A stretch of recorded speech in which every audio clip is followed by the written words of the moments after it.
సామాజిక వ్యవస్థలో హిందూ ధర్మంలో అసలు హిందూ ధర్మానికి వెన్నెముక వంటి వివాహ వ్యవస్థకు కొంత దోషం కలిగింది. దాని విలువ గుర్తు తెలియని స్థితికి మనుషులు రావడం చేత దాని యొక్క ఉత్కృష్టత పవిత్రతను గుర్తించకపోవడం చేత కేవలం వ్యక్తిగతమైన అహంకారం మాత్రమే కారణంగా అనాదరకమైనటువంటి ఒక గుణహీనత వ్యక్తులలో కారణం కాగా హిందూ వివాహం అక్కడక్కడ చాలా చోట్ల వింటున్నాం విచ్ఛిన్నమైంది. అది చాలా దౌర్భాగ్యం. అంత దోషం మరొకటి లేదు. తప్పు ఎవరిదైనా విడిపోయేందుకు అసలు ధర్మశాస్త్రమే ఉంటుంది. ప్రభుత్వ శాసనం మనకి విడదీయడానికి శాసనం ప్రభుత్వం చేసింది కానీ ధర్మశాస్త్రం చేయలేదు. అది హిందూ వివాహం అగ్ని సాక్షిగా దేవతల సాక్షిగా జరుగుతుంది కాబట్టి అది ఒకేసారి జరుగుతుంది. అది నిత్యం అంతే. దాంట్లో మార్పులు చేర్పులు ఏమీ లేదు. ఈ వివాహ వ్యవస్థ ఇప్పుడు మన దేశంలో పవిత్రతను కూడా గుర్తుంచుకొని ఆ దాంపత్య జీవనాన్ని మనుషులు పునరుద్ధరించుకునే జాగ్రత్తగా ఏనాడు ఉంటారో ఆనాడు హిందూ ధర్మం మనందరికీ మన దేశానికి కళ్యాణప్రదం అవుతుంది.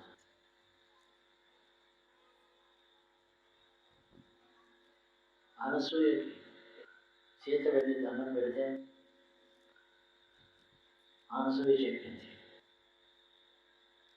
మా సీత భర్తను ఏమనుకుంటున్నాం, పౌరుపుణ్యంబు కొలదని పురుషుడు అనేదరు. అతడు ఎవడైనా ఎట్టివాడైనా కానీ పడతికి ఇహ పర సౌఖ్యమా పతియే తల్లి పతి పదాంభోజ సేవయే పరమ సుఖం శుభదాయకం భూషణం ధనం. ఇవన్నీ ఆ పతిలో అంత పవిత్రమైనటువంటి వ్యవస్థ ఎవరు చెప్పింది? అరుంధతి దేవి, అనసూయ వాళ్ళు చెప్పారు. చెప్పింది సీతకు చెప్పారు. సీత కూడా గౌరీ పూజ చేసి పెళ్లి కూతురైంది. రుక్మిణి కూడా గౌరీ పూజ చేసి పెళ్లి కూతురైంది. ఈ వివాహ వ్యవస్థలో మనకు ఆదర్శం ఎవరో ఇద్దరు వ్యక్తులు కాదు, భారతీయ పరమేశ్వరుడు. భారతీయ వివాహానికి హిందూ వివాహానికి ఆదర్శం వారు. ఎందుకు? వారు ఆది దంపతులు అని పురాణం వారు వర్ణిస్తున్నారు. మొదటి దంపతులు వారి సృష్టిలో. మొదటి దంపతులు లోకానికి దాంపత్యం యొక్క స్వరూపం ప్రదర్శించి ఆదర్శాన్ని ప్రసాదించారు. అందుకని వారిని స్మరిస్తాం. రాధాకృష్ణుడు కానీ, రుక్మిణీ కృష్ణుడు కానీ, సీతారాముడు కానీ, మరొక సుదక్షిణ దిలీపులు కానీ ఎవరైనా సరే వారిని ఆదర్శంగా వారి దృష్టిలో ఉండి సాక్షిగా మనసులో భావన చేసి వివాహం చేసుకుంటారు. ఏమిటంత ప్రాధాన్యత వివాహానికి? స్త్రీ పురుషులు కలిగి మాత్రమే కదా? కాదు.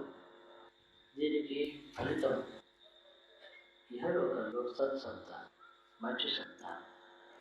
మంచి సంతానం అందు ఇచ్చా కోరిక పశువులకు పక్షులకు కూడా ప్రకృతిలో సహజం. అంత క్రూరమైనటువంటి పులి తన బిడ్డలను జాగ్రత్తగా నాకుతో సాగుతుంది. ఇంత క్రూరత్వము, అంత ప్రేమ, అంత సత్వం తల్లిగా కానీ తండ్రిగా కానీ ఆ వ్యక్తి మారినప్పుడు అతడు అంతఃకరణే మారుతుంది. అది అందరికీ కావాలంటారు నేను కూడా. కానీ అది దేంట్లోంచి సత్సంతానం కలుగుతుందో తెలియక మంచి మెడికల్ ట్రీట్మెంట్ ఉంటే చాలా అనుకుంటున్నాను. ఆరోగ్యం ఉంటే బ్లడ్ టెస్ట్ చేస్తే సరిపోతుంది కాదు. సత్సంతానం రెండు అంతఃకరణలు ఒక శృతిలో మేళవించినప్పుడే సత్సంతానం కాదు. స్త్రీ పురుషుడు శరీరములు కాదు, అంతఃకరణలు మనస్సు, బుద్ధి, చిత్తం, అహంకారం వరకు కూడా వ్యక్తిగతంగా వేరు కాకుండా ఒక చోట చేసి ఒకే వస్తువు అయినాడు ఆదర్శప్రాయమైన సంతానం. వాడు ధనవంతులు కానవసరం లేదు, పండితులు కానవసరం లేదు, తపో యాగములు చేయవలసిన అవసరమే లేదు. ఒక స్త్రీ ఒక పురుషుడు సంపూర్ణంగా అంతఃకరణతో మేళవించినప్పుడు సత్సంగం కలుగుతుంది. ఎవరైనా